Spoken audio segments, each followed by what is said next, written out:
ও ঢাকার মুসলমান হে যুবক, জমিনটা সূর্যের নিচে এসে এমন তাপ দেওয়া শুরু করবে, সূর্যের গরমে জমিনটা হবে তামা। ও নবী, আপনিই তো বয়ান করেছেন হাসরের ময়দানে সূর্যের গরমে জমিনটা তামা হয়ে যাবে। অন্যদিকে জাহান্নামের আওয়াজ, আবার আমার মাওলাও তো রাগান্বিত আওয়াজ দিবেন আর বলবেন লিমানিল মুলকুল ইয়াউম লিল্লাহিল ওয়াহিদিল কাহ্হার। ওই দিন নবী আল্লাহ রাগান্বিত আওয়াজ দিবেন, আল্লাহ তাআলার কুদরতি রাগান্বিত আওয়াজে হাসরের ময়দানটা থরথর করে কেঁপে উঠবে রে মুমিন। ও নবী, আপনি বলেছেন ওই সময় হাসরের এমন ভয়াবহ অবস্থা হবে, জাহান্নামের চিৎকারের আওয়াজ। জাহান্নাম বলবে, আল্লাহ বেনামাজিগুলো কই, বেপরদাওয়ালারা কই, গুনাহগারগুলো আমার পেটে দাও, আমার পেটে বড় ক্ষুধা। জাহান্নামের আওয়াজে আল্লাহ বলবে ফেরেশতারা, জাহান্নামের গলায় ৭০,০০০ শিকল লাগাইয়া ধর, সামনের দিকে যেন আসতে না পারে। আমি বিচারটা শেষ করে নেই, তারপরে ওর খোরাক দিব।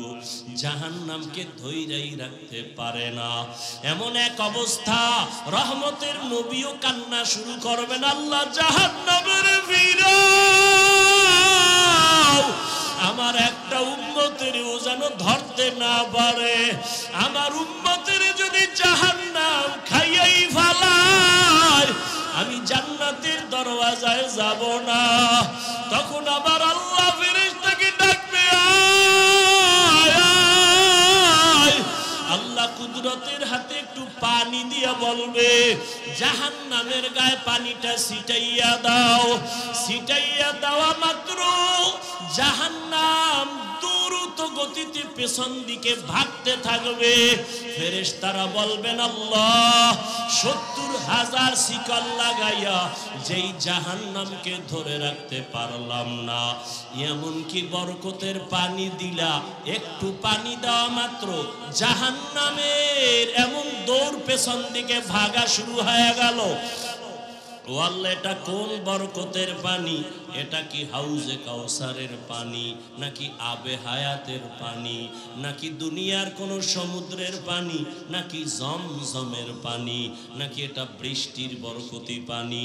আল্লাহ বলবে, না ফেরেশতা, এই পানিটা আবে হায়াতের পানিও না, এই পানিটা কাউসারের পানিও না, এই পানিটা জমজমের পানিও না, এই পানি আমার নবীর গুনাহগার উম্মতের চোখের পানি। ওই বাংলাদেশ মাঠের মধ্যে ওই সময় আমার আপন কেউ নাই, আমার ডানে মাটি, বামে মাটি, সামনে মাটি, পেছনে মাটি, অন্ধকার অন্ধকার।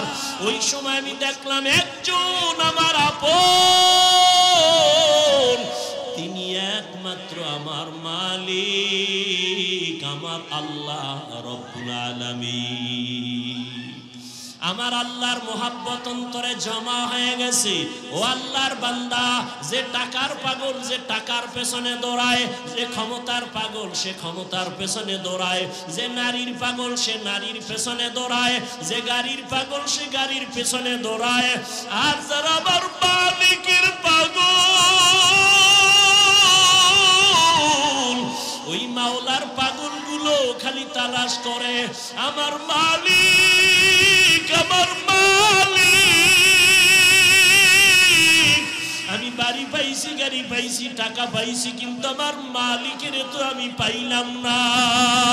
আমার মালিকের আমি কোথায় পাই? আমি যে টাকা নিয়ে পাগলামি করি, এই টাকা তো আমারে চায় না। আমি যে ক্ষমতার পিছনে জীবন কাটাই, সে ক্ষমতা তো আমারে চায় না। আমি যে স্ত্রীর জন্য জীবন দিতেছি, সেই স্ত্রী তো আমার জন্য জীবন দিবে না। দিবে দিবে না। আমি যে সন্তানের পেছনে রক্ত ক্ষয় করতেছি, ঘাম ছুটায় কামাই করি, সন্তান তো আমার জন্য কিছু দিবে না। স্বার্থে আঘাত লাগলে সব চলে যাবে। কিন্তু চিন্তা করে দেখলাম একদিন আমাকে আমার মা ছেড়ে দিবে, বাবা ছেড়ে দিবে, ভাই ছেড়ে দিবে, সন্তান ছেড়ে দিবে। আমাকে সবাই ছাড়িয়া ওই বাঁশবাগানে রাখবে, কিন্তু আমার মাওলা যিনি আমার আসল মালিক, সে আমাকে দূরে ঠেলে দিবেন না। আজকে তো দেখি স্বার্থে আঘাত লাগলে মা আমাকে ভালো জানে না, ভাই আমাকে ভালো জানে না, বন্ধু আমাকে ভালো মনে করে না। আল্লাহ, আমি তোর কেমন আদরের মোহাব্বতের মালিক। তুই জীবনে আমার দেওয়া পানি পান করলি বিনা টাকায়, আমার দেওয়া সূর্যের আলো ভোগ করলি ফ্রি, আমার দেওয়া গাছের ফল খাইলি ফ্রি। আমি একটা টাকাও বিল চাই নাই, বিল নেই নাই। ও বান্দা, আমি আল্লাহর সব নিয়ামত খাইয়া একবারও তুই মসজিদে হাজিরা দিলি না, জিকিরের মজলিসে বসলি না, আমি আল্লাহকে আল্লাহ বলে ডাক দিলি না। আমি আল্লাহ রাগ কইরা তোর পানি বন্ধ করি নাই, খানাও বন্ধ করি নাই। আমি আল্লাহ তোর জন্য চলার রাস্তা বন্ধ করি নাই। তোর গুনার কারণে আমি জানি তুই কোন দিন কোথায় কয়টা অন্যায় করেছ।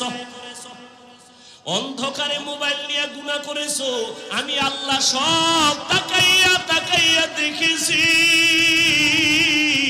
তুই চোখের দ্বারা কয়টা গুনাহ করেছো, হাতের দ্বারা কয়টা গুনাহ করেছো, কেউ জানে না। দরজা জানালা বন্ধ,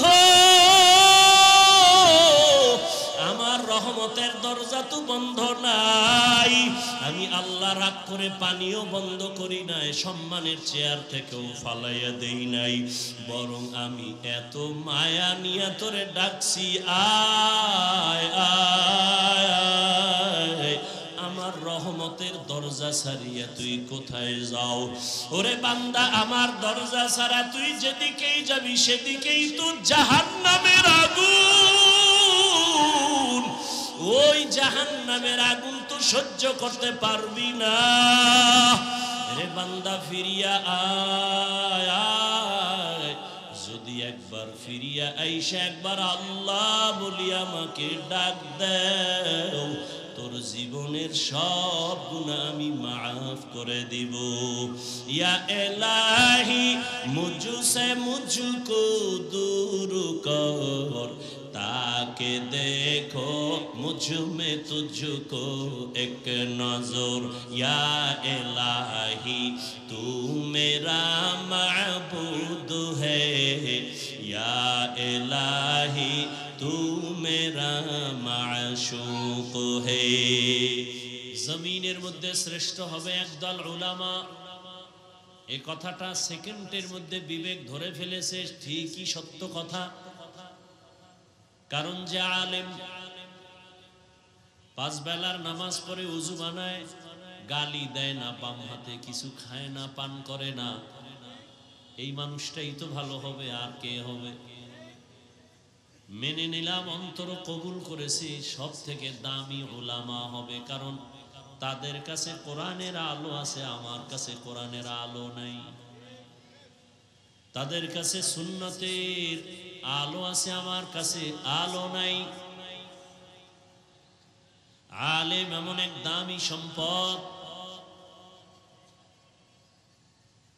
আলেমের সাথে যাদের সম্পর্ক থাকবে তারাও বড় দামি। নবী বলেন একজন আলেমের দাম কত? হাফেজা কোরআন, যারা 30 পারা কোরআন সিনার মধ্যে মুখস্থ করে ফেলেছে, জমা করে দিয়েছেন, আমার আল্লাহ তাদের বলে হাফেজে কোরআন। একজন হাফেজে কোরআনের মূল্য কত? قال النبي صلى الله عليه وآله وسلم من قرأ القرآن فاستظهره فأحل حلاله وحرم حرامه أدخله الله الجنة وشفعه في 10 من أهل بيته كلهم قد وجبت له النار।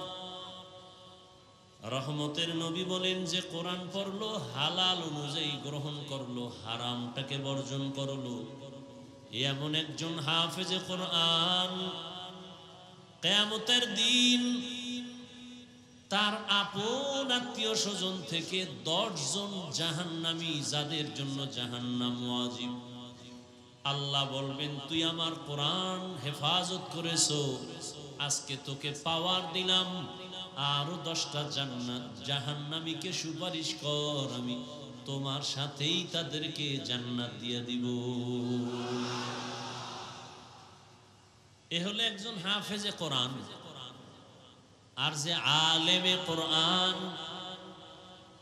হাফেজে কোরআন তো শুধু কোরআনের আরবি রিডিং মুখস্থ করেছে, অর্থ জানে না, তাফসীর জানে না। যারা জানে তারা আলেম। একজন আলেমে কোরআনের দাম কত? নবী বলেন বনি বকর, বনি গানম, এদের এত বিশাল বড় বকরির পাল, কত শত বকরি ওই পালে গণনা করা যায় না। কিয়ামতের দিন একজন আলেমে কোরআনকে আল্লাহ পাওয়ার দিয়ে বলবেন যাও অগণিত গুনাহগারের সুপারিশ করো, আমি আল্লাহ আজ তোমার সুপারিশ কবুল করে জান্নাত দিয়ে দিব।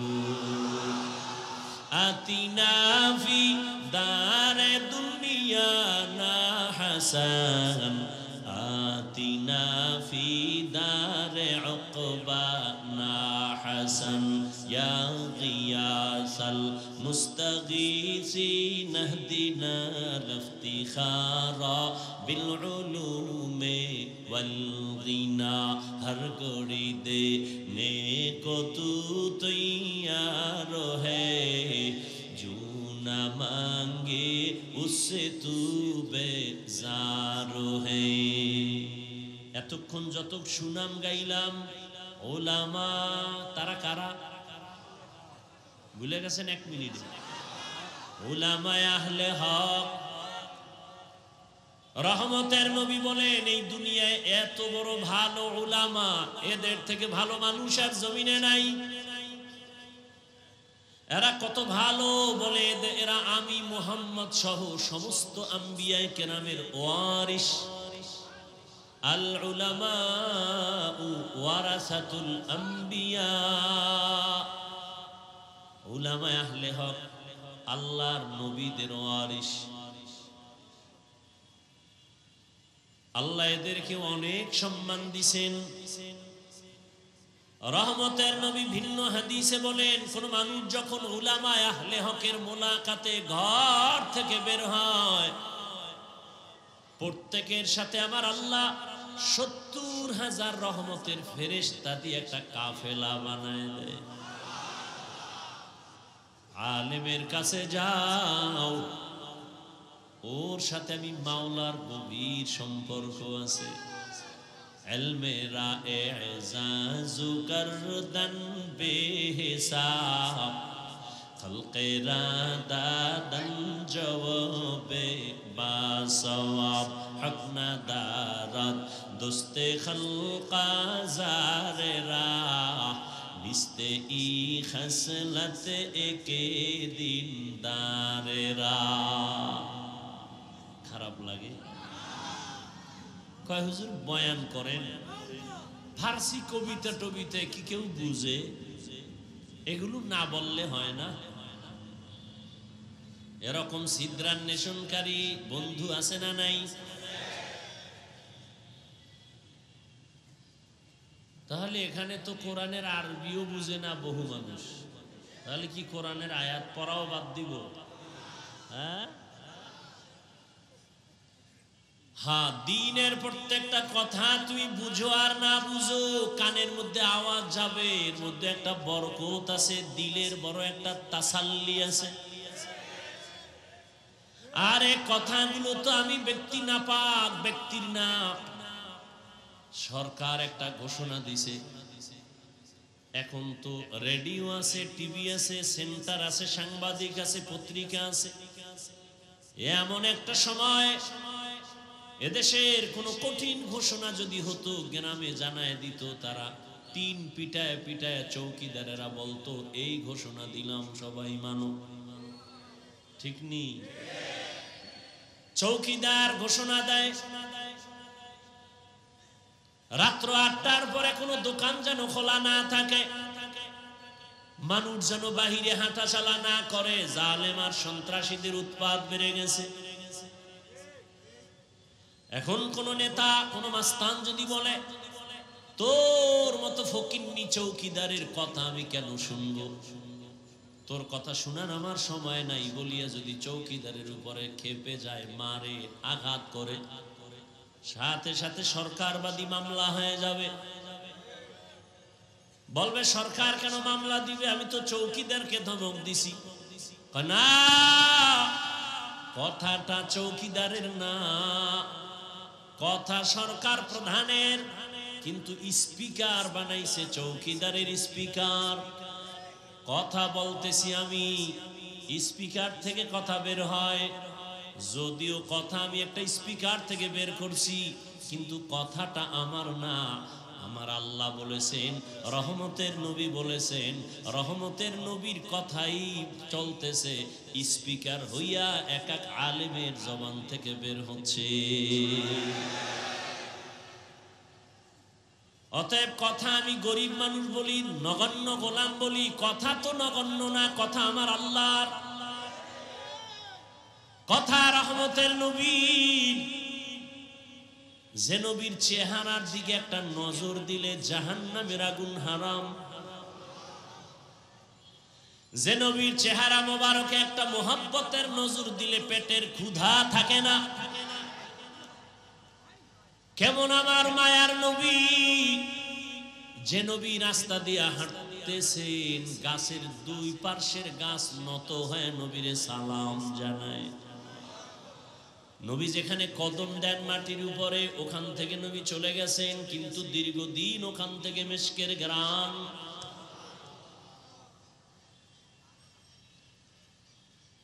এই নবীর নিয়ে টানাটানি,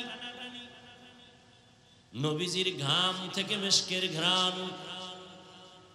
দুনিয়াতে আরো নবীর দাবিদার বহু মিথ্যাবাদী আছে, তাদের ঘাম থেকে কোনো ঘ্রাণ ছিল না।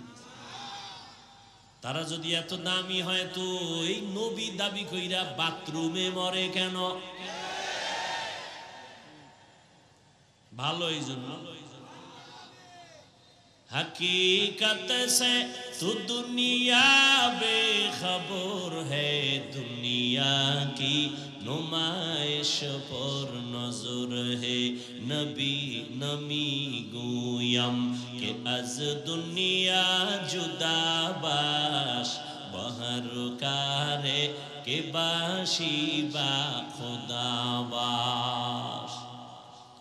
ওলামায়ে কেরাম বড় দামি এক সম্পদ। ওলামায়ে কেরামের দ্বারাই তো আমরা আল্লাহকে চিনেছি, ওলামায়ে কেরামের মাধ্যমেই তো আমরা কালেমা শিখেছি, নামাজ শিখেছি, কিবলা চিনেছি, মা বাবার সম্মান করা শিখেছি। আজকে যদি বগুড়ার সেই সন্তান কোন আলেমের সাথে সম্পর্ক রাখত, ওই সন্তান কোনদিন মাকে জবাই করত না। আলেমের সাথে যত সম্পর্ক থাকবে ওই সন্তান ভালোর দিকে আগাবে, সৎসঙ্গে স্বর্গবাস, অসৎসঙ্গে সোহবতে সালে তোরা সালে কুনাত, সোহবতে তালে তোরা তালে কুনাত, এক জামানা সোহবতে বা আউলিয়া বেহতে রসদ সালা তাআত বেরিয়া। হাকিমুল উম্মত, মুজাদ্দিদুল মিল্লাত, শাহ আশরাফ আলী থানবী ফারুকী রহমাতুল্লাহ আলাইহি বাংলাদেশে আসছিলেন। বাংলাদেশের ওলামায়ে কেরাম বয়ান শুনতেছেন। এক সময় তাকে একটা প্রশ্ন করেছিলেন হযরত। হাদিসে পাকে আছে, সন্তান মোহাব্বত লাগায় যদি মা বাবার চেহারার দিকে তাকায়, বাইতুল্লাহ পায়, বাইতুল্লাহর জিয়ারতের সওয়াব পায়। মা বাবার দিকে তাকাইলে বাইতুল্লাহর হজের সওয়াব, ঠিক না? তার মানে বাইতুল্লাহ জিয়ারতের সওয়াব মানে বাইতুল্লাহই পায় মা বাবার দিয়ে তাকালে। কিন্তু আমরা ওলিয়া উলিয়া যারা ওলামায়ে আহলে হক এদের দিকে তাকাইলে আমরা কি পাবো? মা বাবার দিকে তাকাইলে বাইতুল্লাহ পায়, বাইতুল্লাহর জিয়ারত পায়, কবুল হজের সওয়াব। সাহাবায়ে কেরাম বলেন কয়বার? কয় যতবার তাকাইবা ততবার। থানবী রহমাতুল্লাহ আলাইহিকে প্রশ্ন করলেন উলামায়ে আহলে হক যারা আহলুল্লাহ ওলিয়া উলিয়া তাদের দিকে তাকাইলে কি পাবো? হাকিমুল উম্মাত শাহ আশরাফ আলী থানবী ফারুকী রহমাতুল্লাহ আলাইহি বলেন একটা সন্তান মা বাবার চেহারার দিকে তাকাইলে বাইতুল্লাহ পায়, বাইতুল্লাহর জিয়ারত পায়। কিন্তু একজন আল্লাহর আশিক যখন একজন কোরআনওয়ালা তাকওয়াওয়ালা আহলুল্লাহ ওলিয়ে কামেল এর দিকে তাকায়, শুধু বাইতুল্লাহ পায় না, বাইতুল্লাহর মালিকের পেয়ে যায়। সোহবতে সালে তোরা সালে কুনাত, সোহবতে তালে তোরা তালে কুনাত জামানা, সোহবতে বা আউলিয়া বেহতেরা সদ সালা তাআত বেরিয়া। বলতেছিলাম উলামায়ে আহলে হক অনেক দামি। উলামায়ে কেরামের মজলিসে বসছেন, আল্লাহ ফেরেশতাদেরকে নিয়ে একটা মজলিস মিলায় বলে ফেরেশতা তোমাদের সাক্ষী রেখে বললাম আমার উলামায়ে কেরামে যারা বসছে তাদের কোরআন সুন্নাহর কথা শোনার জন্য ঘোষণা দেও এদের জীবনের সব গুনাহগুলো মাফ করে দিলাম। قال النبي صلى الله عليه وآله وسلم عليك بمجالسة العلماء واسمع كلام الحكماء فإن الله تعالى لا يحيي القلب الميت بنور الحكمة كما يحيي الأرض الميتة بوابل المطر أو كما قال النبي عليه الصلاة والسلام। আল্লাহর নবী বলেন লোকমানে হাকিম তার সন্তানকে উপদেশ দিতেছেন, সেই উপদেশ আমি সাহাবাদেরকে শুনাইতেছি। সাহাবায়ে কেরাম শুনেন। উলামায়ে কেরামের মজলিসের দাম কত, কোরআনের ইলম ওয়ালাদের মজলিসের দাম কত। যারা কোরআন সুন্নাহর ইলম ওয়ালাদের মজলিসে বসো, আল্লাহর নবী কয় বৈশা তাদের হিকমতপূর্ণ কথা যদি শুনো, যদি দিলের কান লাগায় শুনো, আমার আল্লাহ সবার মুর্দা দিলটাকে জিন্দা দিলে পরিণত করে দিবে। এখন যে বুঝে না দিলটা মরা আবার জিন্দা কেমন, এটা যে বুঝে না তারে কেমনে বুঝাবো? قال النبي صلى الله عليه وآله وسلم আলা সাবধান উম্মত, ইন্না ফিল জাসাদি লামুদগাহ ইযা সালুহাত সালুহাল জাসাদু কুল্লু ওয়া ইযা ফাসাদাত ফাসাদাল জাসাদু কুল্লু আলা ওয়াহিয়াল কলব। রহমতের নবী বলেন প্রত্যেকটা মানুষের ভেতর একটা গোশতের টুকরা আছে আল্লাহর দেওয়া, এটার নাম কলব। এটার নাম কি? এটার নাম কলব, এটার নাম দিল, এটার নাম কলব। এই কলবের টুকরা যদি ভালো থাকে পুরা মানুষটাই ভালো, আর এই গোশতের টুকরা কলব যার খারাপ পুরা মানুষটাই। বলে কলব খারাপ হয় কেমনে? নবী ভিন্ন হাদিসে বলেন একটা গুনাহ করলে কলবে একটা কালো দাগ পড়ে, দুই গুনাহ করলে দুইটা কালো দাগ পড়ে। এভাবে গুনাহ করতে করতে করতে করতে অন্তরের মধ্যে কালো পর্দা পড়ে যায়। এবার আমার চশমার আয়নাটা সাদা, যখন কালো চশমা দিয়ে আমি বসবো তখন দেখবো সাদা বাতি সব কালো, সাদা কাপড় কালো। আসলে বাতি কালো না, সমস্যা আমার চোখের ভেতরে। জমিনের ভিতরে কোরআনের বয়ান ভালো, উলামায়ে আহলে হক ভালো, ওয়াজ মাহফিল ভালো, মাদ্রাসা ভালো, মসজিদ ভালো, পীর মুরিদি ভালো, চরমনাই ভালো, উজানি ভালো, বাহাদুরপুর ভালো, জৈনপুর ভালো, বাহাদুরপুর ভালো, ফুরফুরা ভালো, নানুপুর ভালো, হাটহাজারি ভালো, লালবাগ ভালো, মালিবাগ ভালো, মাদ্রাসা ভালো, উলামায়ে কেরাম ভালো।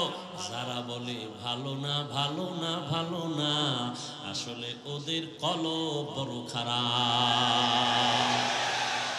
তুকু যাও সুন্নতে আহমদ কুজা পা মুহাম্মদ কৈবুয়ত নিসবতুরা মান আহাব্বা সুন্নতি কৌলে রসুল মজদায়ে কানা মাই হাম কুন কবুল। নবীজি বলেন উলামায়ে কেরামের মজলিসে বসলে মুর্দা দিল কি হয়? দিল কিন্তু দুনিয়াতে আসার সময় জিন্দা ছিল, তাজা ছিল। قال النبي صلى الله عليه وآله وسلم ما من مولود إلا يولد على الفطرة فأبواه يهودانه أو ينصرانه أو يمجسانه ইলা আখিরিল হাদিস। নবী বলেন যত সন্তান ভূমিষ্ঠ হয় তার কলবের গোশতের টুকরা থাকে স্বচ্ছ, পরিষ্কার, পবিত্র। মা বাবা ওই সন্তানকে খারাপ বানায়, মূর্তি পূজারি বানায়, অগ্নি পূজারি বানায়, গায়রুল্লাহর গোলাম বানায়। মা বাবা কে বানায়? বাচ্চা তো আমার ঘরে আছে, আপনাদের ঘরেও আছে, সবার ঘরের বাচ্চা হাসে না কাঁদে? কথা বলেন না কেন? কাঁদে। আমরা বাচ্চা কানলে কোনোদিন তো পুতুল কিনা দেই নাই। আর তোমার বাচ্চা কান্না করতেছে, তুমি বাজার থেকে দৌড়ায় গিয়ে একটা পুতুল কিনে দিছো বাচ্চার হাতে। নবী বলেন মা বাবা সন্তানের খারাপ বানায়। এজন্য কিয়ামতের দিন সব সন্তানেরা আল্লাহর আদালতে মা বাবার বিরুদ্ধে মামলা দায়ের করবে। ও দয়ার মালিক, আমি দাড়ি কাটি নাই, নামাজ সারি নাই, আমার আব্বা আম্মা আমারে নামাজের তালিম দেয় নাই, আমার আব্বা আম্মারে ধরো। আল্লাহ সূরা আহজাবের ৬৭ নম্বর আয়াতে বলেন রব্বানা আতা'না সাদাতানা ওয়া কুবারানা ফাআদাল্লুনাস সাবিলা। মামলার আয়াত পেশ করবে, মামলা দিয়ে দিছে। এবার আল্লাহ কইবে তোরে বুদ্ধি দিছিলাম নি? হ্যাঁ দিছি না। বিবেক দিছিনি? হ্যাঁ। কুত্তা শুয়ারের তো দেই নাই ভালো মন্দ যাচাই করার জন্য, হক আর না হক বন্ধ বুঝার জন্য গরুরে আকল দেই নাই। গরুর যদি দিতাম এটা হক এটা বাতিল, তাহলে মালিকের দেখাইতো, অন্যের ফসলে মুখ লাগাইতো না। আমি তো কোনটা ভালো কোনটা খারাপ, কোনটা হালাল কোনটা হারাম এটা বুঝার জন্য মেধা তো মানুষকেই দিয়েছি। এরপরও যদি মানুষ হালালটা পাইলেও খায়, হারামটাও খায়, গরুর মতো ভেদাভেদ না করে, আল্লাহ কয় তোর থেকে গরু অনেক ভালো। তুই গরুর থেকে খারাপ, তুই গরু না, গরু না, গরুর থেকে। আল্লাহ কোরআনে সূরা আরাফ 9 পারায় বলেন ওয়ালাকাদ জারানা লি জাহান্নামা কাসীরাম মিনাল জিন্নি ওয়াল ইনস লাহুম কুলুবুন লা ইয়াফকাহুনা বিহা ওয়া লাহুম আ'য়ুনুন লা ইবসিরুনা বিহা ওয়া লাহুম আযানুন লা ইয়াসমাউনা বিহা উলাইকা কাল আনআমি বাল হুম আদাল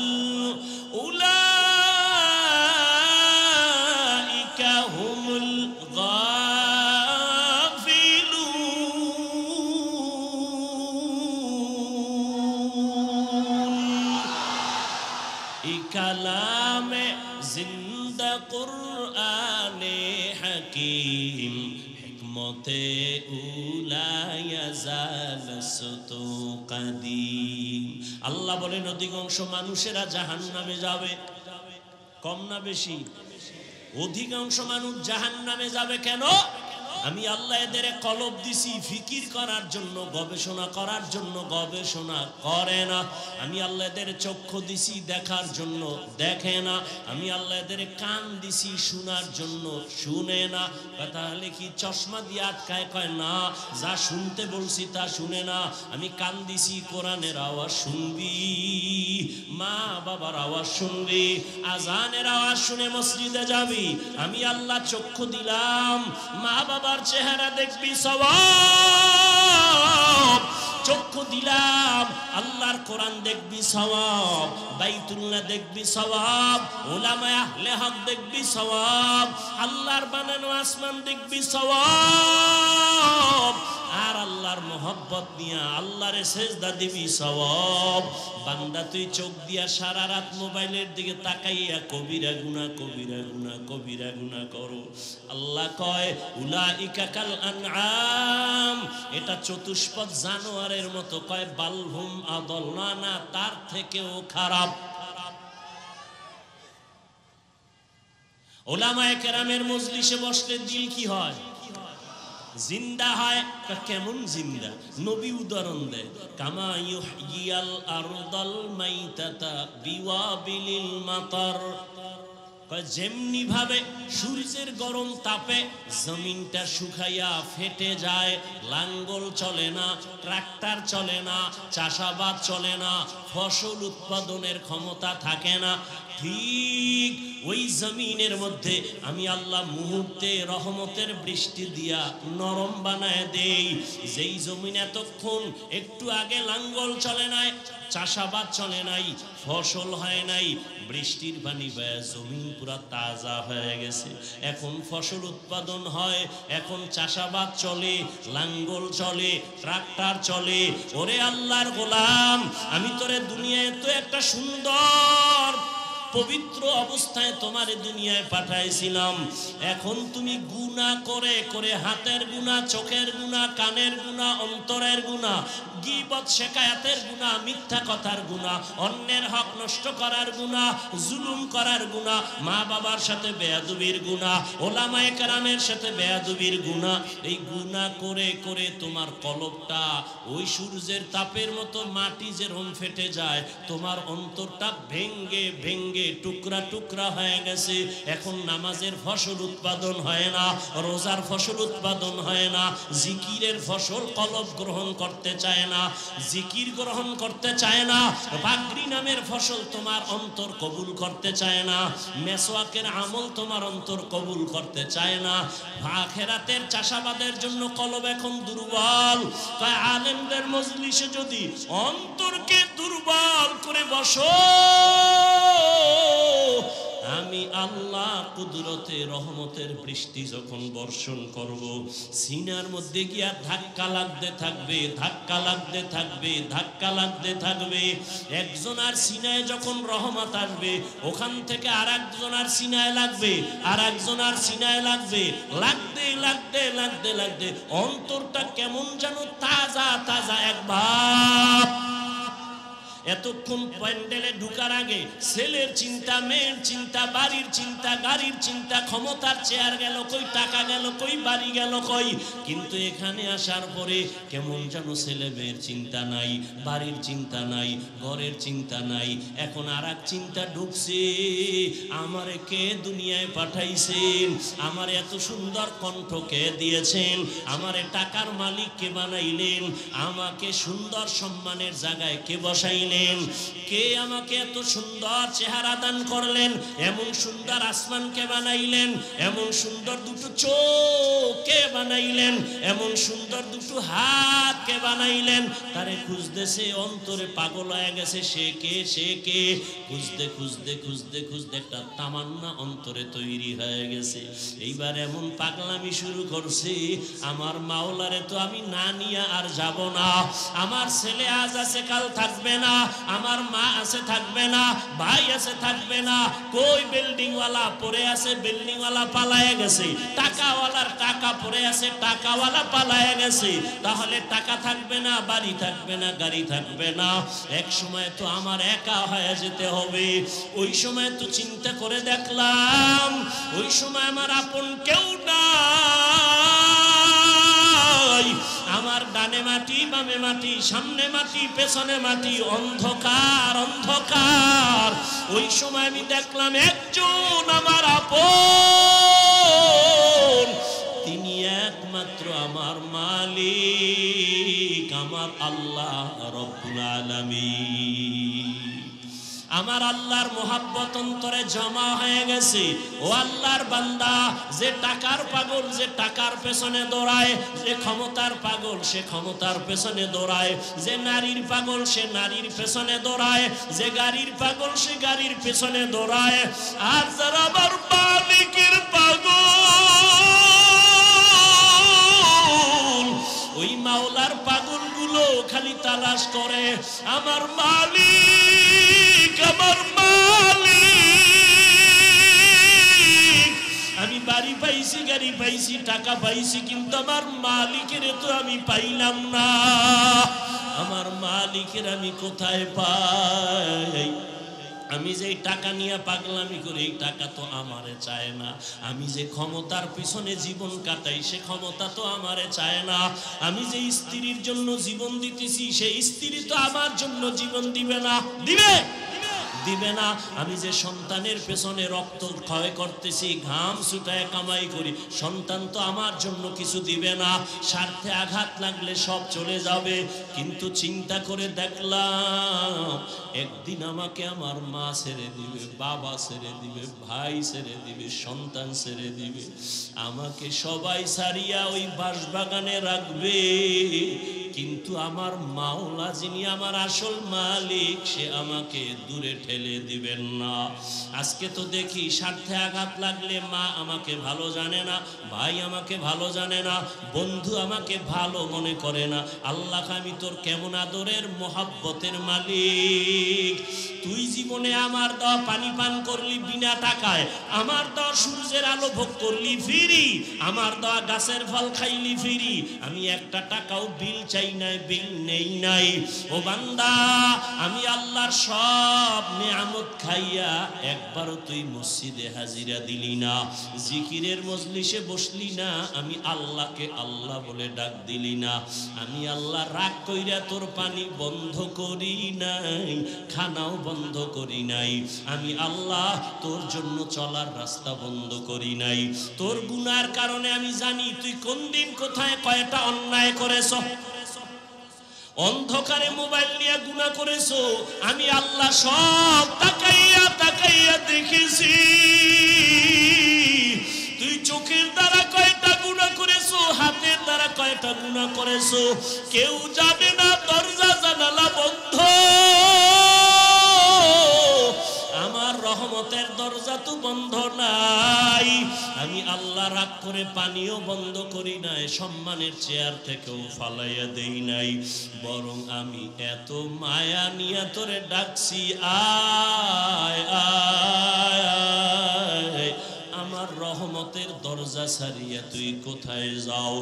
ওরে বান্দা, আমার দরজা ছাড়া তুই যেদিকেই যাবি সেদিকেই তো জাহান্নামের আগুন।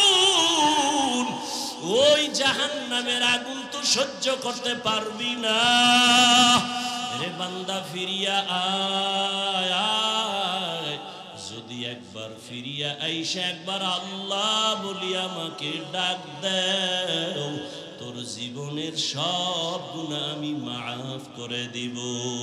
ইয়া ইলাহি মুঝসে মুঝকো দূর কর, তাকে দেখো মুঝ মে তুঝকো এক নজর।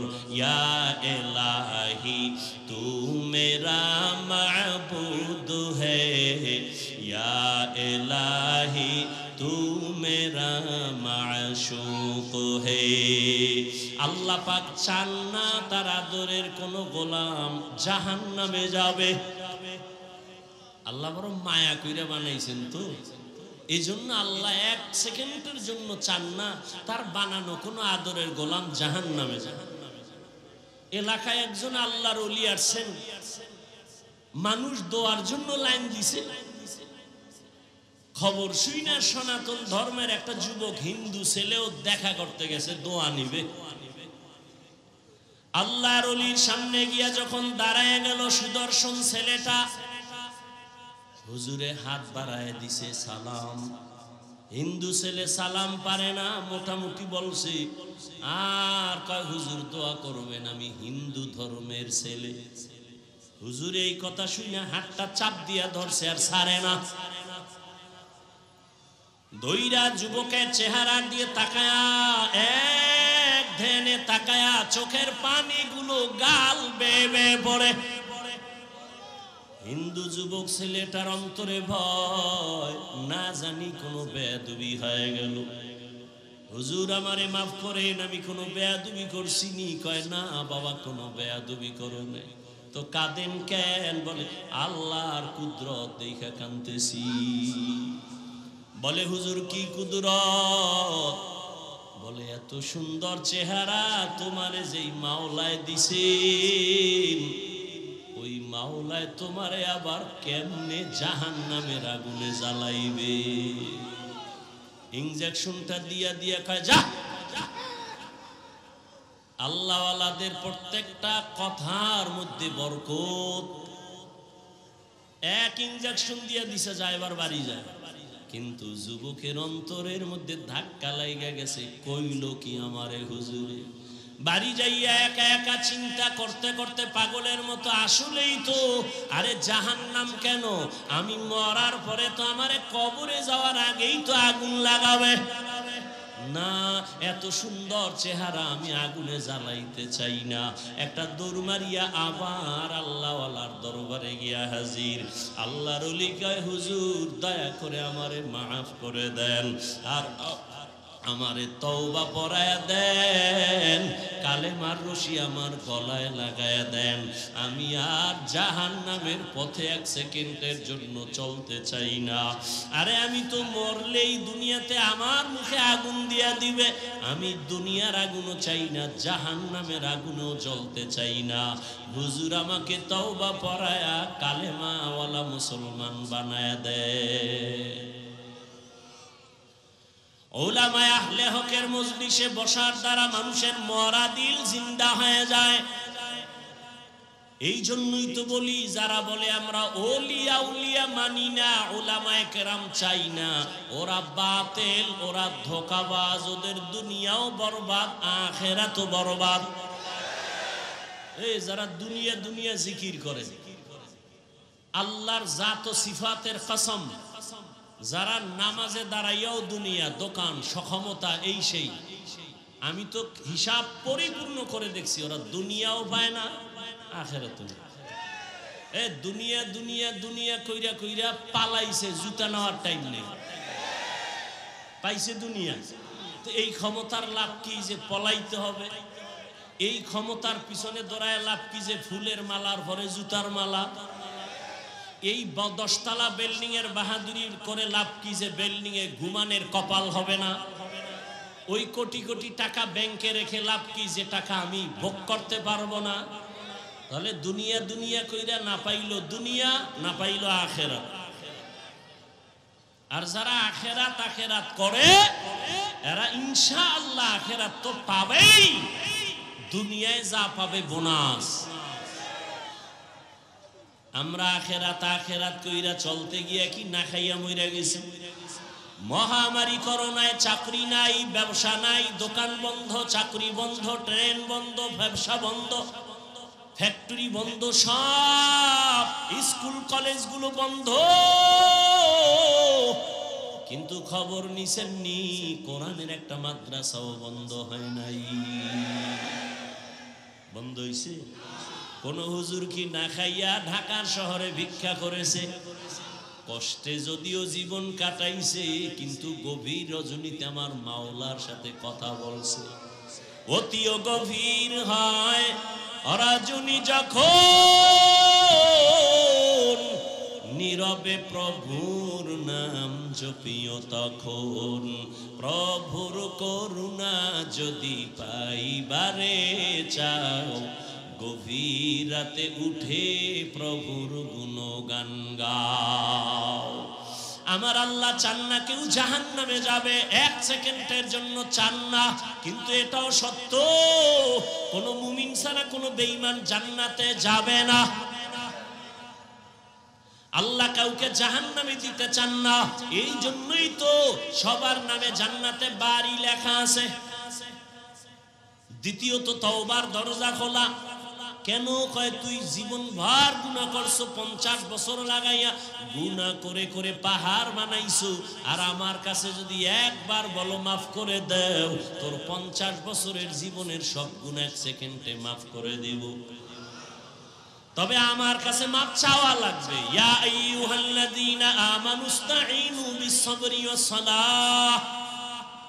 আল্লাহ বলেন, হে মুমিন, সাহায্য কামনা কর দুই জিনিসের মাধ্যমে, ধৈর্য আর নামাজ। কেন? আমি আল্লাহ ধৈর্য ধারণকারীর বন্ধু হয়ে থাকি। নবীজি বলেন, মাইয়ুরিদিল্লাহু বিহি খাইরান ইউসিব মিন।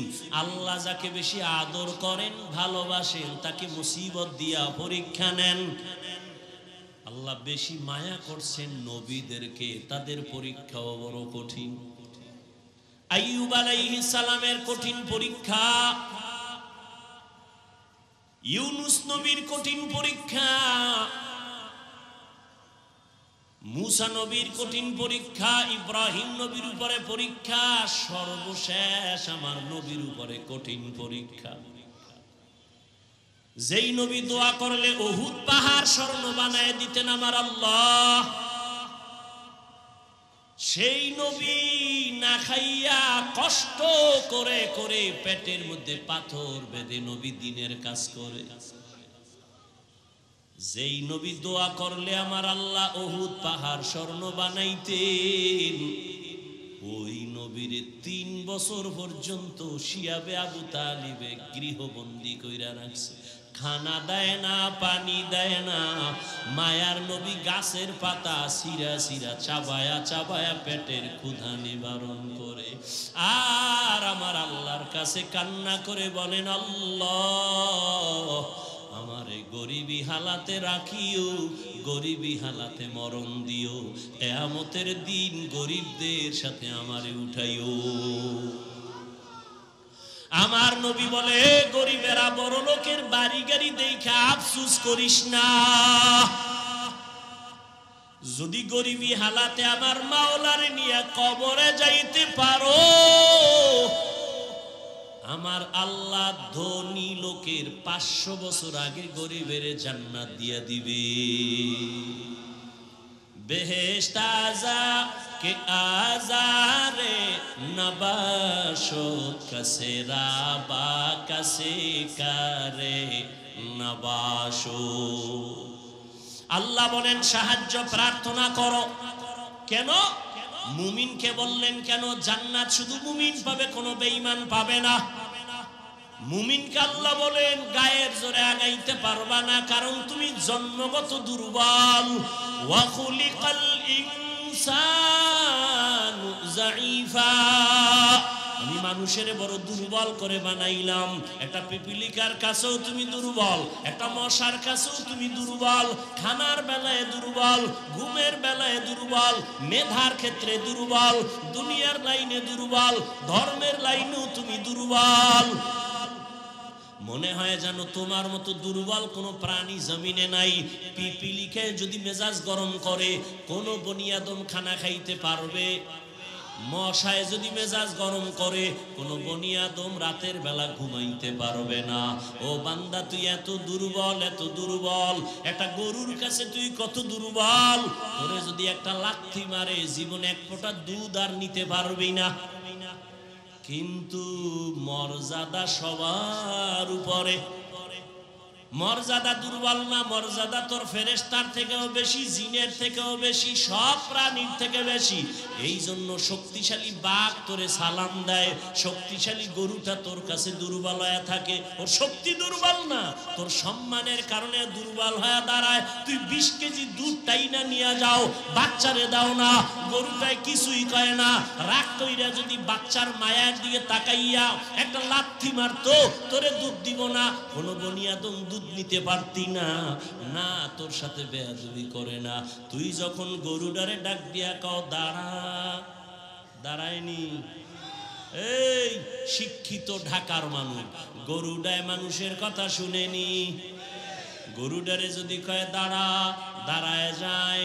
গরুডারে যদি কয় ডানে, ডানে যায়।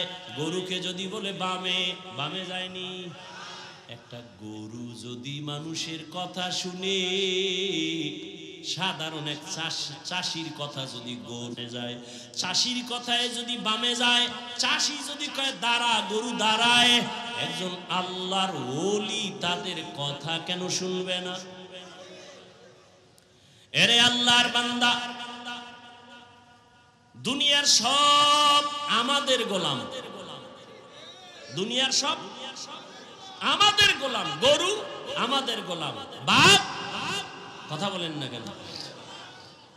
আমরা কারো গোলাম?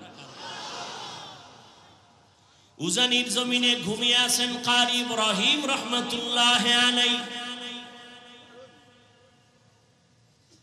বিশাল বড় জঙ্গল সাফ করে মানুষের ওখানে বসবাস করবেন, একটা জিকিরের মজলিস কায়েম করবেন। জঙ্গল সাফ করতে গিয়া দেখে একটা গম্বুজ, ভেতর একটা বাঘ তার বাচ্চারে দুধ দেয়। কারি ইব্রাহিম ডাক দিয়া কয়, বাঘ বনিয়াদম আসছি, থাকবো, তুমি তোমার দেশে চলে যাও, এলাকায় যাও।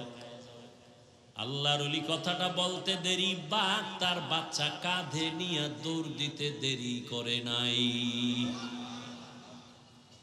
এখন এখানে আপনি প্রশ্ন করবেন, বাঘে কেমনে শুনে? আমি উদাহরণ আগে দিছি না, একটা চাষির কথা গরু শুনে? বলেন, ঘরের মহিলা মুরগিরে যখন ডাক দেয় তার ভাষায়, মুরগি আয়নি। সন্ধ্যাবেলা আম্মা জানেরা যখন খেতে হাঁস পানির মধ্যে জোরে ডাক দিছে ওই ভাষায়, হাঁস আয়নি। আল্লাহর ওলির কথা বাঘ শুনবে না কেন? তোমার কাছে পাইলে কিছু শায়েস্তা করতাম, তোমার কলব নষ্ট হয়ে গেছে, তুমি ঈমান নিয়ে মরতে পারবা কিনা ভয় লাগে। কারণ আল্লাহ যাকে অপছন্দ করেন তার প্রথম কাজ আলেমের বিরোধিতা করা। যারা আলেমের বিরোধিতা করে তার প্রমাণ হলো আল্লাহ ওর উপরে কি বেজার, এটা প্রথম প্রমাণ। আর আমি বাংলায় কি বলি, আমাকে বাঙালিকে সাইজ করতে হইলে আরো কিছু শব্দ লাগে। যারা আলেমের বিরুদ্ধে লেখে ফেসবুকে আর বলে, এরা সবগুলো সন্তান মা বাবার অভিশপ্ত সন্তান, একটাও মা বাবার আদরের সন্তান। খবর নেন, যারা আলেমদের সাথে বেয়াদবি করে ফেসবুকে লেখে, সবগুলো সন্তান মা বাবার অভিশপ্ত সন্তান, একটাও মা বাবার আদরের সন্তান না। খোঁজ নাও, ভালো করে খোঁজ নাও। আল্লাহ হেদায়াত দান করুন। আলেমের বিরোধিতা করলে ইসলামের কোনো লাভ আছে? কেন করো? বরং তোমার কপাল তুমি পুড়তেছো। মানুষ বড় দুর্বল, জন্মগত মানুষ দুর্বল, মেধার বেলায় দুর্বল, খানার বেলায় দুর্বল। ঢাকা চিড়িয়াখানায় লেখা আছে একটা বাঘের দৈনিক খানা 17 কেজি গোশত। পারবে কেউ খাইতে 17 কেজি 3 বেলায়? আছে এরকম খাদক?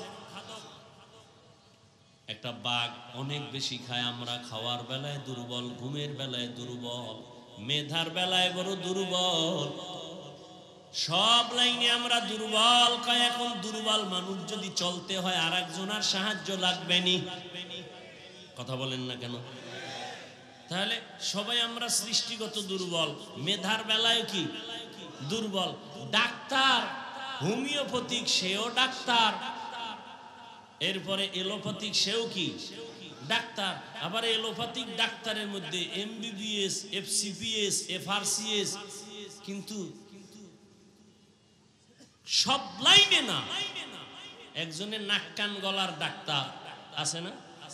হ্যাঁ, যদি কি আমার তাড়াতাড়ি আমার ফ্যাটের মধ্যে টিউমার হয়েছে, কি করা যায়? এই বিষয়ে আমি দুর্বল, ঠিক নেই? তাহলে প্রত্যেকটা মানুষ তার নিজের জায়গায় অন্যের তুলনায় দুর্বল, জন্মগতভাবে দুর্বল, মেধার বেলায় দুর্বল, ধর্মের লাইনেও।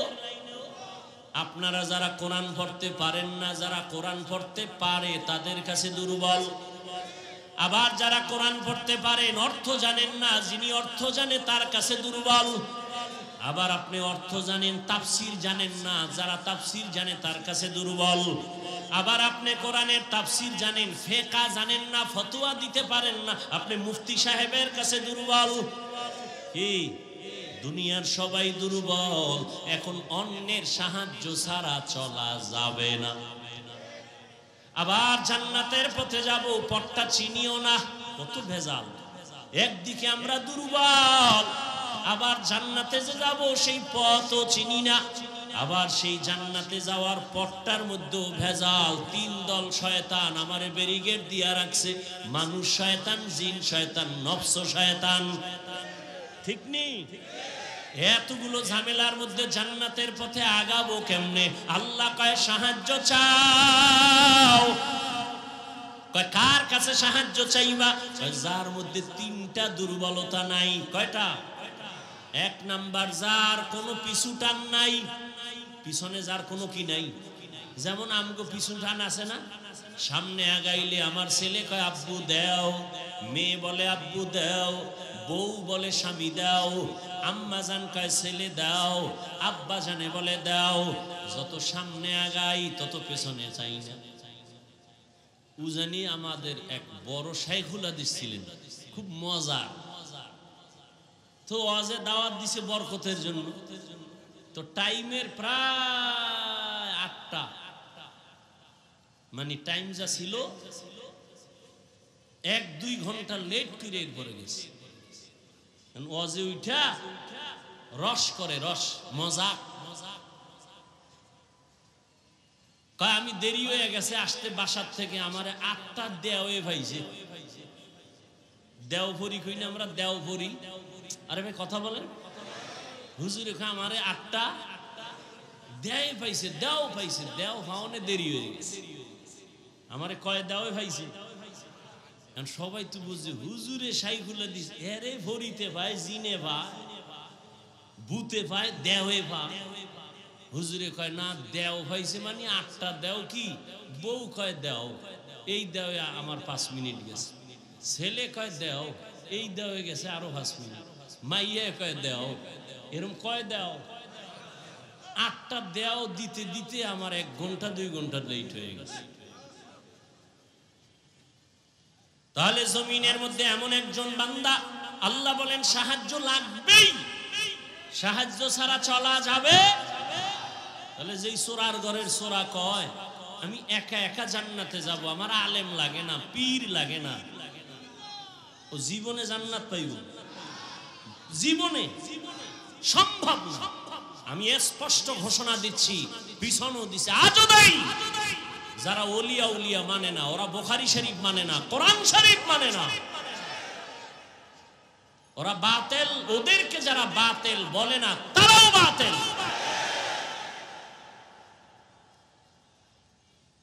আল্লাহ হেদায়েত দান করুন।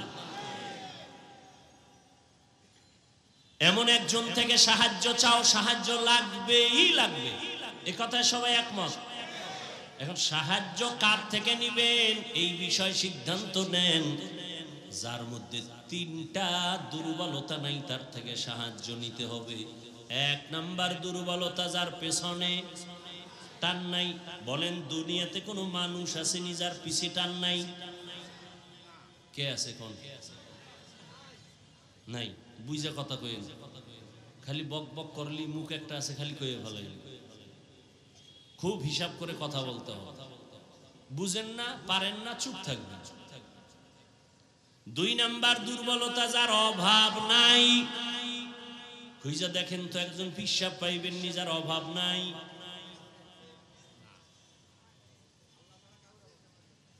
দুনিয়াতে এমন একজন নেতা পাইবেন নি অভাব নাই। বরং আমি বলি, যার যত টাকা তার অভাব তত বেশি। যে যত বড় টাকাওয়ালা তার অভাব তত বড়। রিকশাওয়ালার যদি জামায় আগে নিজে ধুইয়া ফালায়, কিন্তু বড় লোকের জামা তো নিজে ধুইতেই পারে না। কি করতে হবে? কাজের লোকের ডাক, বেতন দিয়া জামা ধুইয়া দাও, জুতাটা মুছা দাও, ঘর মুছা দাও। এজন্য যত টাকাওয়ালা যত বড় লোক সব গরিবের কাছে ঠেকা। গরিব যদি বড় লোকের কাজ না করে, প্রত্যেক বড় লোকের টাইলস মোজাইক করা 5 তলা বিল্ডিং গরুর গোয়াল ঘর হয়ে যাবে।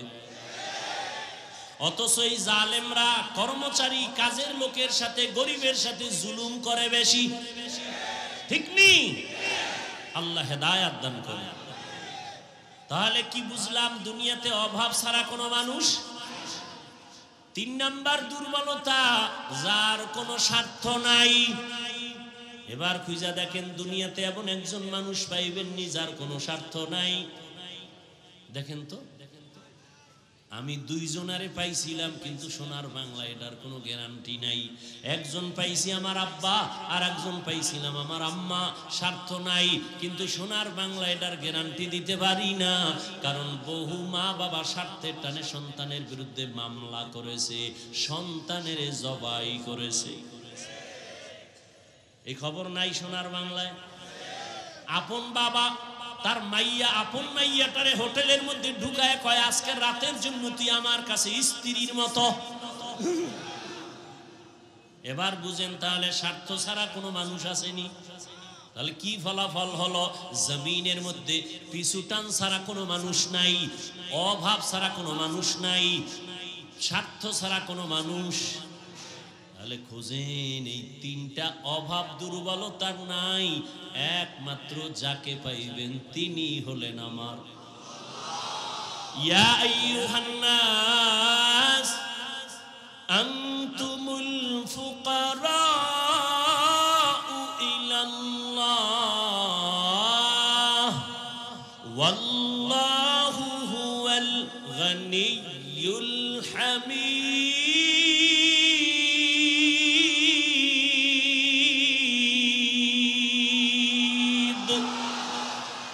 तवक्कुल मीकुनी हर सुबह शाम मेरा सनद रिज़्क़ तू अज़ला मकाम जुज़बा हक़ची ज़े मखा अज़ इंसुजा फज़ले उ आमस्ते दर जुमला जहा। সাহায্য চাবো, আল্লাহ কয় দুনিয়ার মানুষ আমি একমাত্র প্রশংসিত ধনী, তোমরা সবাই ফকির। ধনীকে আরো জোরে বলেন। আল্লাহ কেমন ধনী?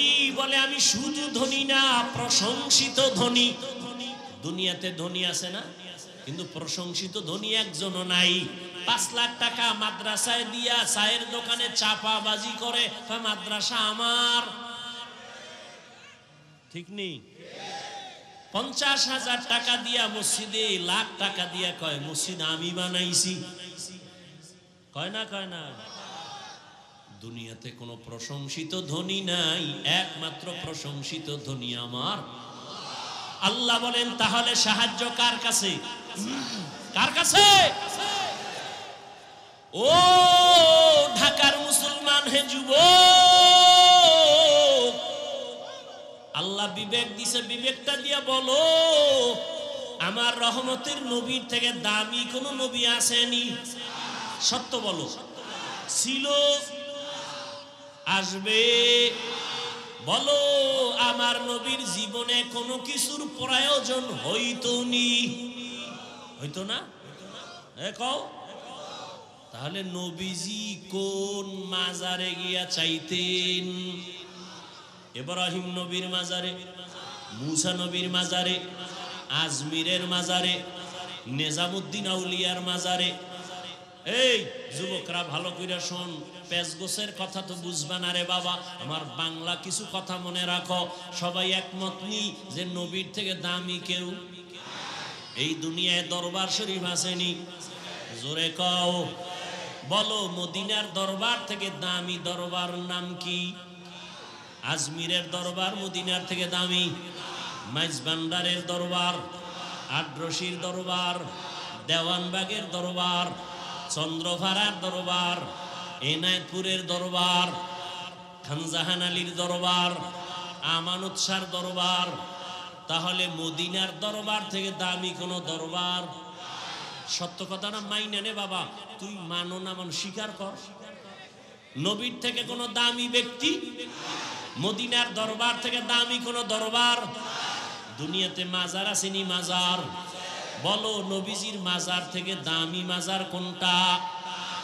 ইব্রাহিম নবীর মাজার, ইসমাইল নবীর মাজার, খাজা মঈনুদ্দিন চিশতি আজমিরির মাজার, শাহজালাল শাহপরানের মাজার, শাহ মাখদুমের মাজার, আমাদের বাগেরহাটে খানজাহান আলীর মাজার, শাহ আলী মিরপুরের মাজার, গোলাপ শাহর মাজার না, আমানত শাহর মাজার, বাইজিদের মাজার।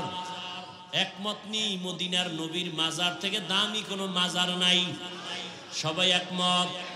বলো বলো, সেই নবীর মাজারে গরু জবাই হয় কয়টা?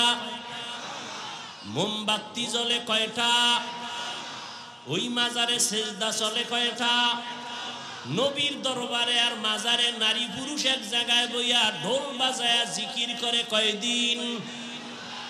ভালো করে বুঝো,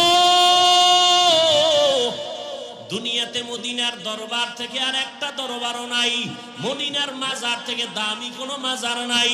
অতএব শিক্ষা নাও রে যুবক, মদিনার দরবারে আর মাজারে যা চলবে না, দুনিয়ার দরবারে আর মাজারেও তা চলতে দেওয়া হবে না।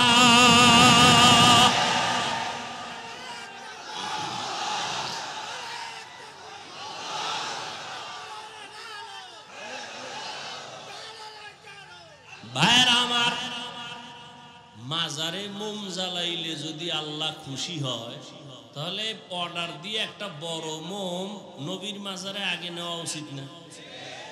কি মাজারে সেজদা দিলে যদি অনেক বরকত হয়, তাহলে রসুলের মাজারে সেজদা আগে দেওয়া উচিত না?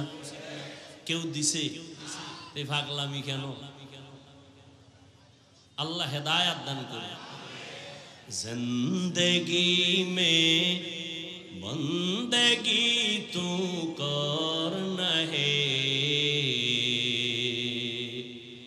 जिंदगी में बंदगी तू करना है,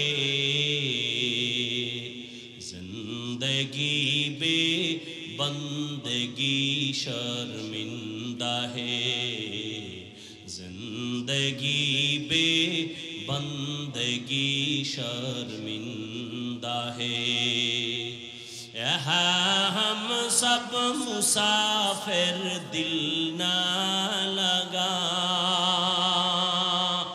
अहले दिल की नजर से रूह करता जा, शाह दौलत सब फकीर घर नेक ने, शाह दौलत सब फकीर घर नेक ने, जिंदगी में बंदगी तू करना है, जिंदगी पे बंदगी शर्मिंदा है, जिंदगी बे बंदगी शर्मिंदा है। ও আমার কলিজার যুবক বাবারা, বলো নবীজি সাহায্য চাইতেন কার কাছে? সবাই একমত? নবী যদি আল্লাহর কাছে চাইতে পারেন, তোমার আল্লাহর কাছে চাইতে সমস্যা কেন? আল্লাহরে পছন্দ হয় না? হয়? হইলে তাহলে চাও না কেন? আল্লাহ দিতে পারেন না? পারেন, তাহলে চাও না কেন?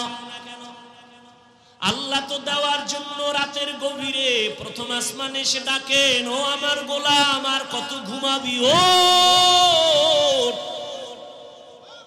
আল্লাহ বান্দারে প্রতি রাতের গভীরে ডাকে, আয় আয় আয়, আমার একবার ডাক দে, মোহাব্বত লাগায় ডাক, দুই ফোঁটা চোখের পানি ছেড়ে কান্না কর। একটা সন্তান চোখের পানি ছেড়ে যদি আম্মার কাছে বলে আম্মু আমারে মাফ করে দাও, আমি ভুল করেছি, মায়ের মায়া কমে না বাড়ে? মা কয় তোরে আর কোনোদিন কিছু বলবো না, আয় আমি কলিজাবির একটু দোয়া কইরা দেই।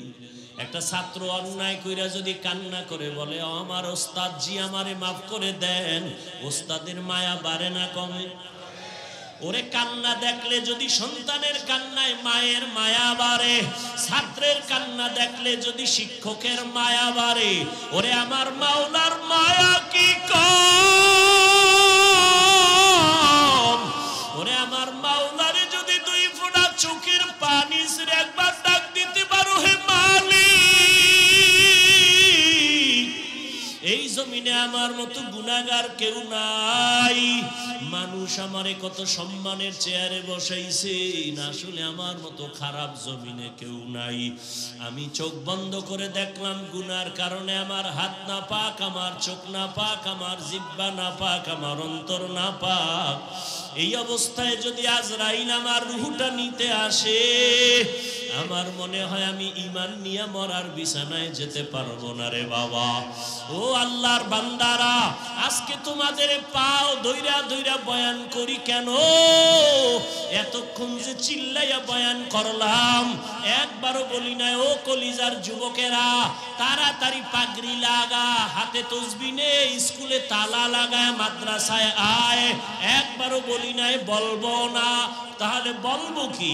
বলবো হে যুবক, স্কুলে পড়ো, কলেজে পড়ো আলহামদুলিল্লাহ, চাকরি করো আলহামদুলিল্লাহ, ব্যবসা করো আলহামদুলিল্লাহ, লেখাপড়া করো আলহামদুলিল্লাহ, কোনো বাধা নাই। বাবা তুমি ডাক্তার হও, কলিজা দিয়া দোয়া করি, ইঞ্জিনিয়ার হও, প্রফেসর হও, তবে আমার দাবি একটা, বেয়াদব কোনোদিন হইও না। তোমার আচরণে কোনোদিন যেন মা বাবা কষ্ট না পায়, তোমার ব্যবহারে কোনোদিন শিক্ষক যেন কষ্ট না পায়, তোমার ব্যবহারে কোনোদিন যেন মুরব্বী উলামায়ে কেরাম কষ্ট না পায়। জীবনে আদর্শ নিয়ে ডাক্তার হও, তোমার সম্মান থাকবে সবার উপরে, তোমাকে সবাই মাথায় সম্মান নিয়ে চলবে। কিন্তু ডাক্তার হইয়া যদি আদর্শ ঠিক রাখতে না পারো, ডাক্তার হইলেও তাসলিমার মতো জুতার বাড়ি খায় পালানো লাগবে।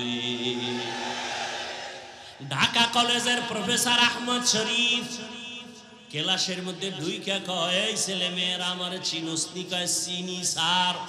নাম কি জানো নি? কয় জানি। বল। কয় বেয়াদবি হবে। কয় শোন আমার নাম আহমদ শরীফ, আমি ঢাকা কলেজের প্রফেসর। শোন, এত জীবন শুনছো কোরআন শরীফ, হাদিস শরীফ, মক্কা শরীফ, মদিনা শরীফ, আজকে থেকে শুনে রাখ, মক্কা শরীফ লাগবে না, মদিনা শরীফ লাগবে না, হাদিস শরীফ লাগবে না, কোরআন শরীফ লাগবে না, আজকে থেকে আমি আহমদ শরীফ যথেষ্ট।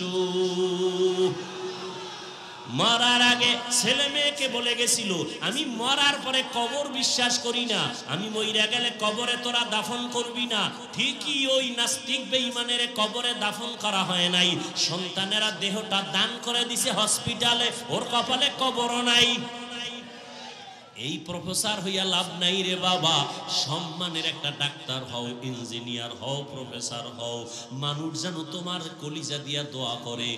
এই জন্য লাগবে তোমার সুন্দর চরিত্র, আদব নিয়ে চলবা, মা বাবার দোয়া নিয়ে চলবা, উলামায়ে কেরামের দোয়া, শিক্ষকের দোয়া ছাড়া আগাইতে পারবা না। তোমার জীবনের সফলতার এক নাম্বার দোয়া মা বাবা, জীবনের সফলতার দ্বিতীয় দোয়া শিক্ষকের দোয়া লাগবে।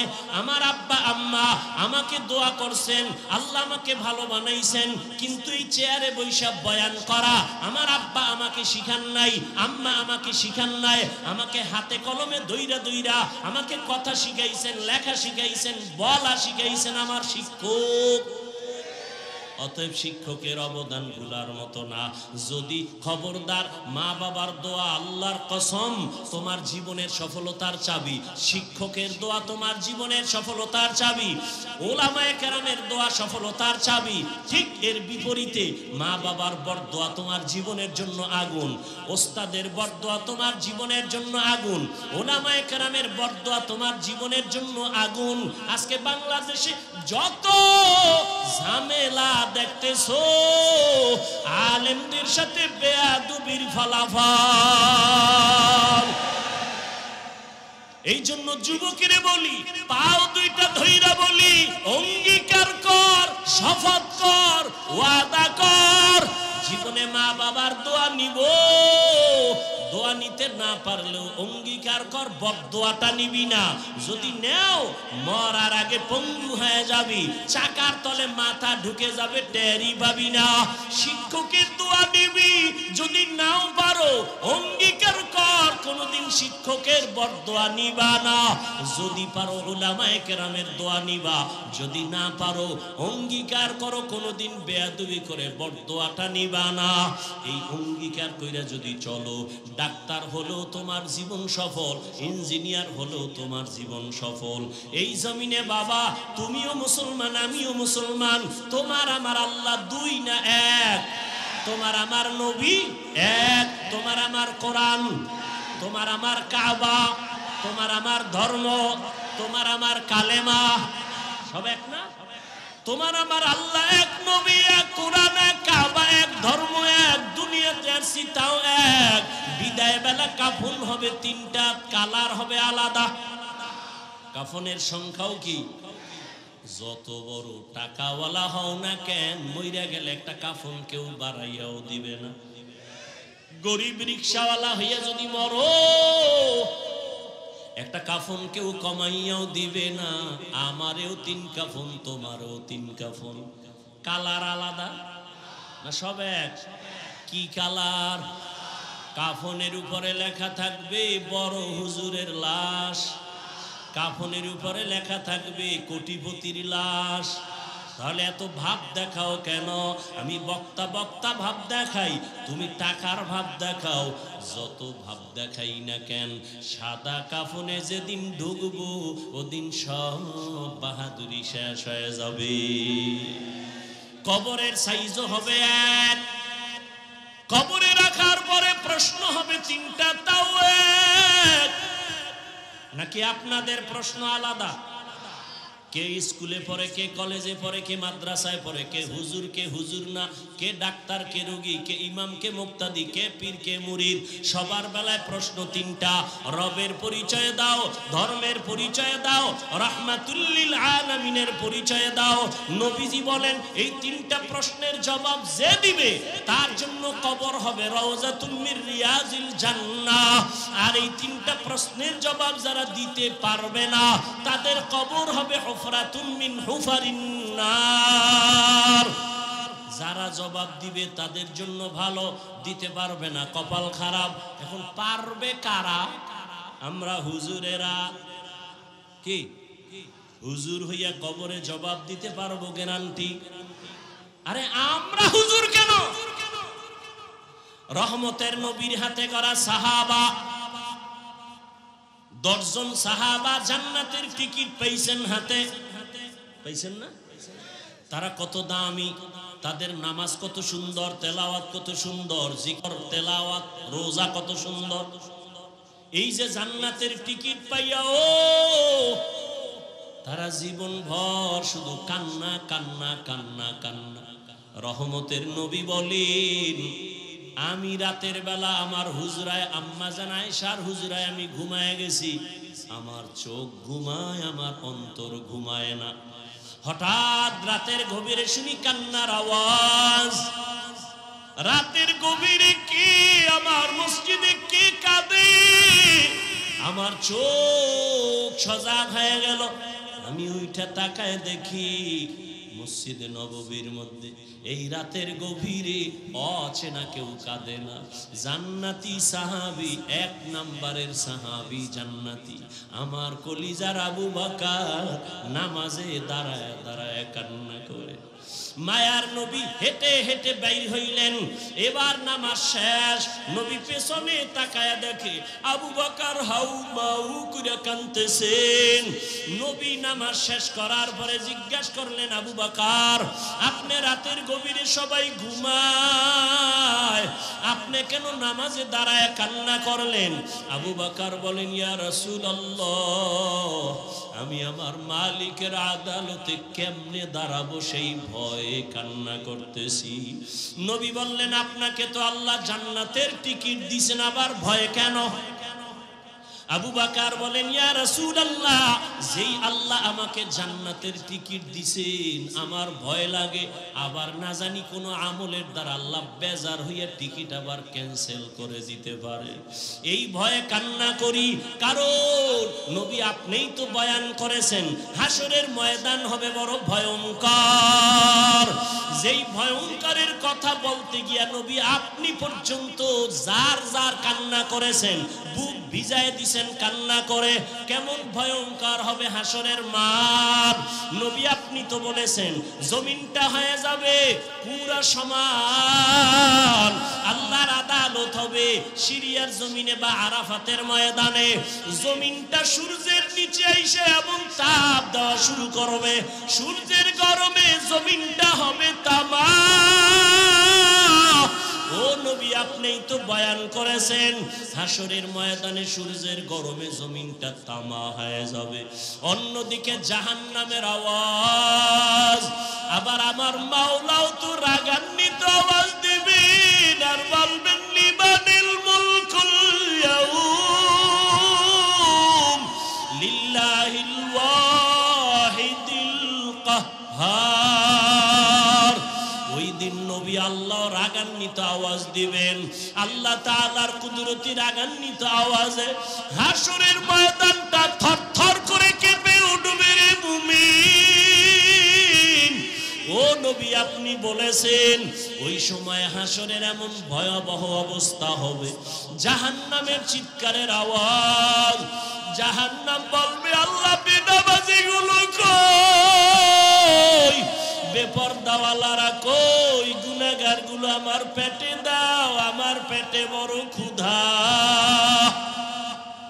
জাহান্নামের আওয়াজে আল্লাহ বলবে ফেরেশতারা, জাহান্নামের গলায় ৭০,০০০ শিকল লাগাইয়া ধর, সামনের দিকে যেন আসতে না পারে।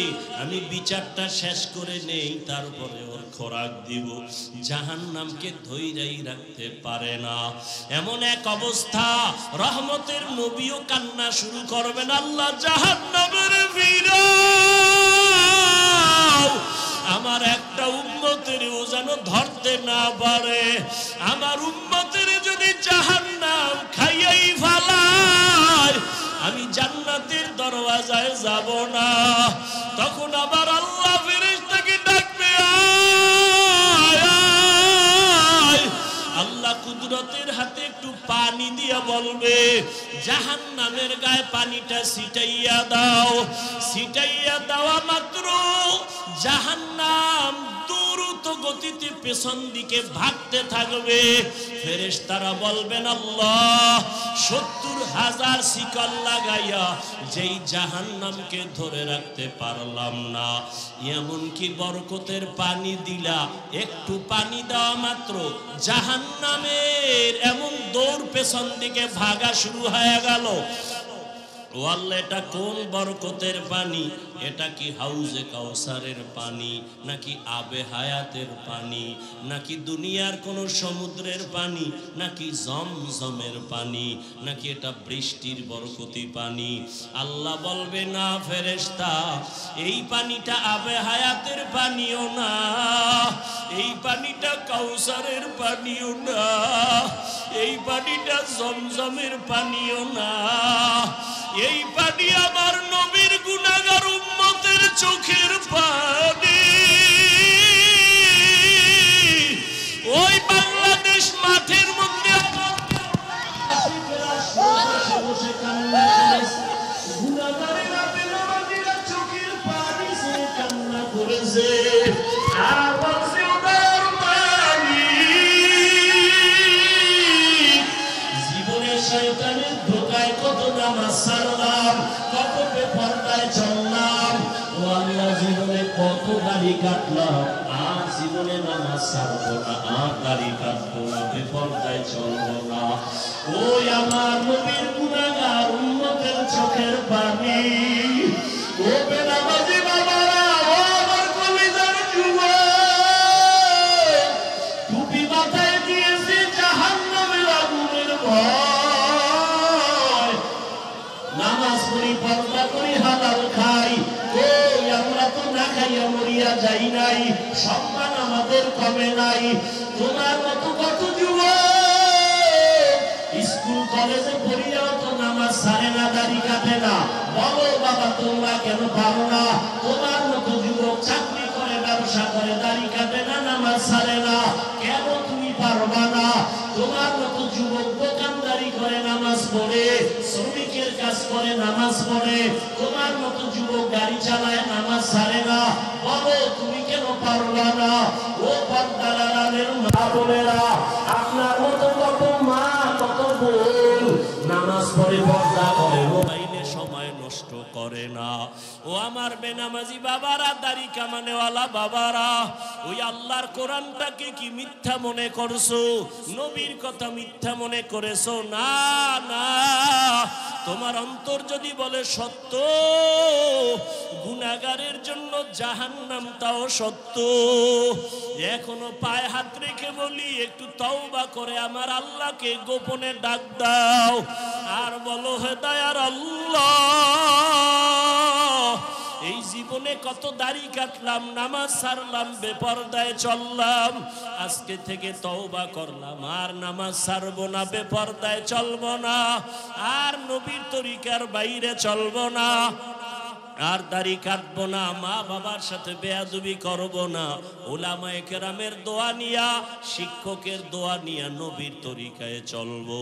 তওবা করার মতো যদি অন্তর তৈরি হয়, হায়াতের মালিক আল্লাহ, রিজিকের মালিক আল্লাহ, ইজ্জতের মালিক আল্লাহ, মনটাকে বুঝাও যে তোমার মতো যুবক জেনারেল লাইনে থাইকাও যদি নামাজ পড়ে, তুমি কেন পারবা না?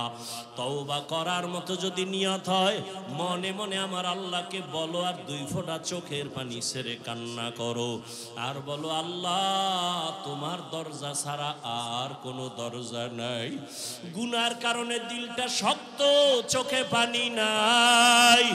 ওরে কান্না যদি না আসে, চেষ্টা করো, দেখো কার চোখে পানি, হাতটা বাড়ায়া কান্নাওয়ালার থেকে দোয়া নিও, মা বাবার দোয়া নিও, আর তওবা করো, আর আল্লাহকে বলো, আর নামাজ ছাড়বা না, দাড়ি কাটবা না, বেপরদায় চলবা না, মা বাবার দোয়া নিয়া, আলেমের দোয়া নিয়া, নবীর তরিকা মেনে চলবা, মুরব্বির দোয়া নিয়া চলবা। তওবা করার মতো যদি নিয়ত হয়, 2 হাত আমার আল্লাহকে দেখায় দাও। আয় আল্লাহ আমাদের তওবা কবুল করে নেন, আয় আল্লাহ গুনাহমুক্ত জীবন দান করেন, আয় আল্লাহ আমার কলিজার একটা যুবকেরও খালি ফিরাইয়া দিয়েন না রে আল্লাহ। সবার জীবনকে দ্বীনের জন্য কবুল করেন, আয় আল্লাহ শয়তানের ধোঁকা থেকে বাঁচিয়া তওবার উপরে মজবুত হইয়া চলার তৌফিক দান করেন, আমিন। আলহামদুলিল্লাহি রাব্বিল আলামিন, والصلاة والسلام على سيد الأنبياء والمرسلين وعلى آله وأصحابه أجمعين يا أرحم الراحمين يا أرحم الراحمين يا أرحم الراحمين رب ارحمهما كما ربياني صغيرا رب ارحمهما كما ربياني صغيرا اللهم إنا نسألك رضاك والجنة ونعوذ بك من سخطك والنار اللهم اكفناهم بما شئت اللهم إنا نجعلك في نحورهم ونعوذ بك من شرورهم إنا كفيناك المستهزئين اللهم إنا نعوذ بك من البرص والجنون والجذام وسيء الأسقام দয়ার মালিক গভীর রাত কুদরতের নজর দিয়া তাকায় দেখি কত উলামায়ে কেরাম, কত মুরব্বী, কত ব্যবসায়ী, চাকরিজীবী, হাজী সাহেব, আমার কলিজার কত যুবক, কত ছাত্র ভাই, পর্দার আড়ালে কত মা বোনেরা আপনার দরওয়াজায় হাত তুলেছে। আয় আল্লাহ টাকা চাই না, বাড়ি চাই না, জাহান্নাম থেকে মুক্তি চাই আল্লাহ। শয়তানের ধোকায় গুনাহ করে ফেলেছি রে আল্লাহ। গুনার কারণে আমার হাত না পাক, আমার চোখ না পাক, আমার জিহ্বা না পাক, আমার অন্তর না পাক। তওবার নিয়ত করেছি আর গুনাহ করব না, আর নাফরমানি করব না, আর দাড়ি কাটবো না, আর বেপরদায় চলবো না, আর নামাজ ছাড়ব না, মা বাবার সাথে বেয়াদবি করব না। আমাদের উস্তাদ শিক্ষকদের দোয়া নিয়া, উলামায়ে কেরামের দোয়া নিয়া নবীর তরিকা মেনে চলবো। আয় আল্লাহ আমাদের তওবা কবুল করে নেন। আয় আল্লাহ নাজাতের কোনো রাস্তাই তো দেখি না, মনে হয় যেন গুনার কারণে আমি জাহান্নামের আসামি। আয় আল্লাহ দুনিয়াতে সূর্যের গরম সহ্য করতে পারি না, গুনাহ নিয়ে কবরে গেলে জাহান্নামের গরম কেমনে সহ্য করব? একটা মশার কামড় সইতে পারি না, জাহান্নামের আযাব কেমনে সহ্য করব? একটা বেতের বাড়ি সইতে পারি না, দুই পার্শ্বের মাটির চাপ কেমনে সহ্য করব রে আল্লাহ। আয় আল্লাহ যত তওবা করি আবার শয়তানের ধোকায় পড়ে ভেঙ্গে ফেলি। এ জীবনে না করিলাম বন্দেগি, গুনাহ করে কাটাইলাম জিন্দেগি। তওবা করে আবার তওবা ভাঙ্গি না, তওবা করে আবার তওবা ভাঙ্গি না, অবশেষে খাঁটি তওবা করিলাম সকলেরই